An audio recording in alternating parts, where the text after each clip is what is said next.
Cannondale's CAD range has always impressed us for being great value for money, but the CAAD12, their latest aluminium bike, is just super in terms of performance and value. There doesn't seem to be any compromise whatsoever, and that's why it's in this year's Editor's Choice.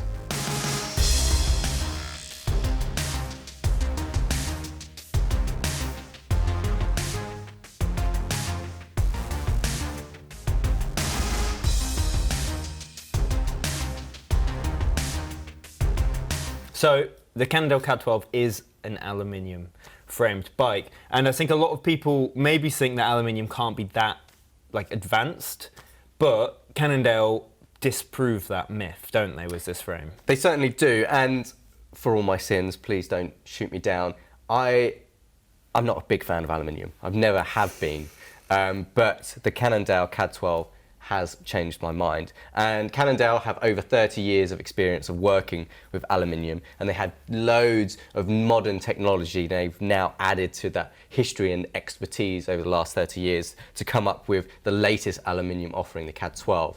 And they have, well, CAD stands for Cannondale's Advanced Aluminium Design, and they have plenty of processes like smart form that allows them to really precisely tune the tapering of the tube, so there's not a sharp edge when you go from a really thin taper to the end of the tube for a bit of strength. It widens the thickness of the wall. That is a really nice smooth transition, saves weight, but also allows them to shape the tubes with hydroforming and other technologies, so they can really hone in all the best attributes of aluminium whilst trying to minimize the worst case scenarios that you get with the material, ultimately, which is comfort. And this bike is a little harsh. There's no getting away from that.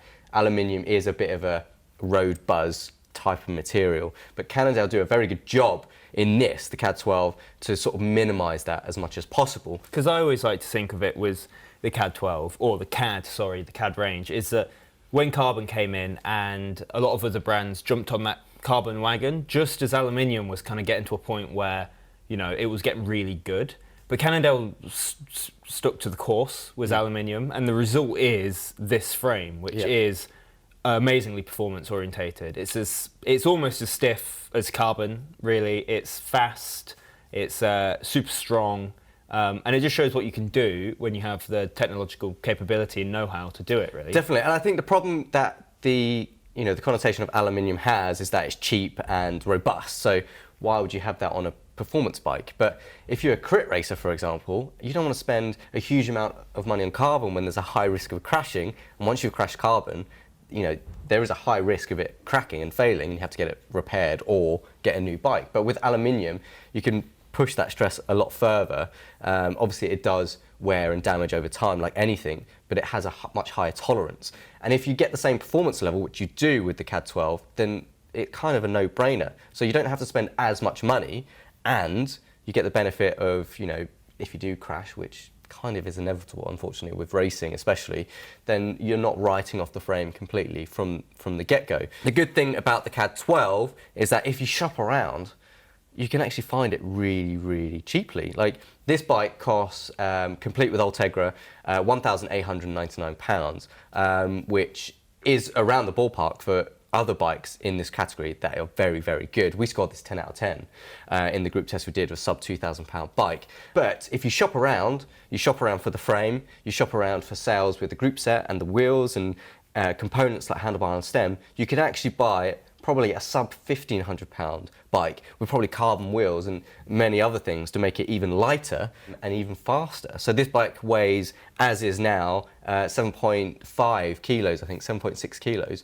So it's not a heavyweight at all. And it's nice because aluminium isn't really meant to break the bank as a material. And like you said, I think a lot of people associate it with kind of cheap bikes.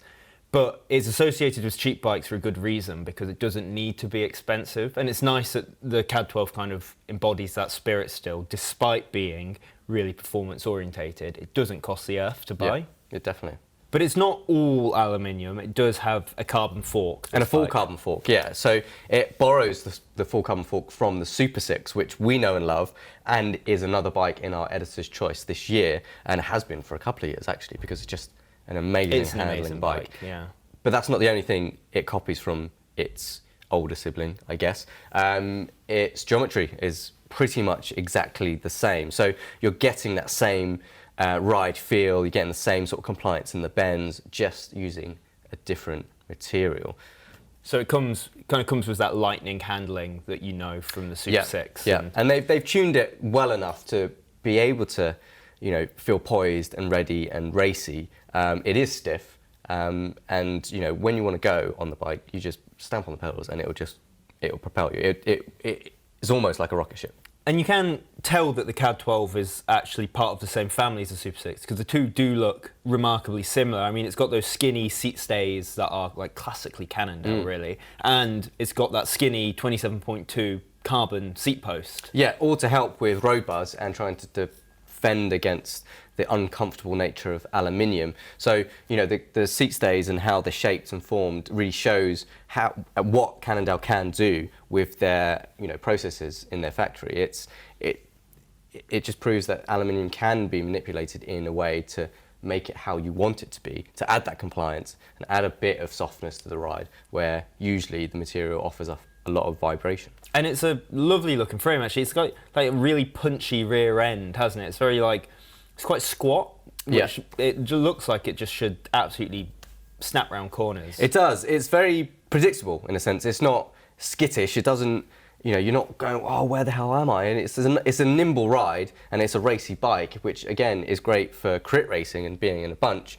But I know guys that use this frame during the winter, and they've managed to stick some mudguards on it, and it's just a workhorse, and it's reliable and it's tough, and they can still enjoy their bike ride, and it's not a heavy winter bike, but they still get protection where they need it. It doesn't have any mudguard eyes, but if you can get some clip-on mudguards, it can work in that scenario as well. And of course, you can always throw on some wider tyres. I think personally that's what I do. I probably put a pair of 28s on this or something. Can you get that compliance from there? Yeah. So you can keep the performance in the frame and take a bit more comfort from the tyres. Definitely. So yeah, I've just found, just riding around the UK, the roads are pretty broken, so it is a harsh ride, but ultimately everything you get with this bike is performance orientated, and you will enjoy it. If you like fast riding, this is the bike to go for. And as I say, you can actually pick them up pretty cheaply. And if you build the bike yourself, which this, you know, allows you to do, you can find yourself a great bargain. So you can have all the performance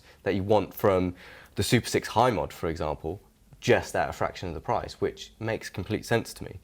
This bike also has internal cable routing, so it's really clean. There's nothing external about it anymore. Another great improvement from the previous version. As we say, a full carbon fork. It comes with Shimano Ultegra drivetrain, but obviously Cannondale supply their own SI crank, which is a great crank in itself. It's lightweight, it's stiff, and it does rival the likes of Shimano Ultegra or SRAM or Campagnola in terms of performance, and it's a cost saving to you guys, really, to everyone else. They've done away with Mavic tyres, which, you know, is a good thing for the update for next year, for 2019, and you get a set of Fulcrum Racing Sport wheels, which are dependable. They're nothing to write home about, but for the price, it's very, very good. Very good for the price. Absolutely, and I mean, if you had a different set of slightly deeper wheels and put them on this frame would just go. Like, it would just be lightning fast. Yeah, and that's a large reason why this bike is an editor's choice, because you can make it however you want it to be. You know, if it was a workhorse and you wanted something lightweight and fun, but ultimately you didn't need to worry about it, the Cannondale CAAD12. But if you wanted something to race and buy more expensive componentry to match that, the Cannondale CAAD12. It's kind of, there's so many different aspects you can do with it, and it just works, and it is versatile for everything you want in a racing, road riding sense. The Cannondale CAAD12 does tick the boxes. So there you go, a whole host of reasons why you at home should buy the Cannondale CAAD12, because it's a super performer, but it's also super great value as well, and that's why it's in this year's Editor's Choice.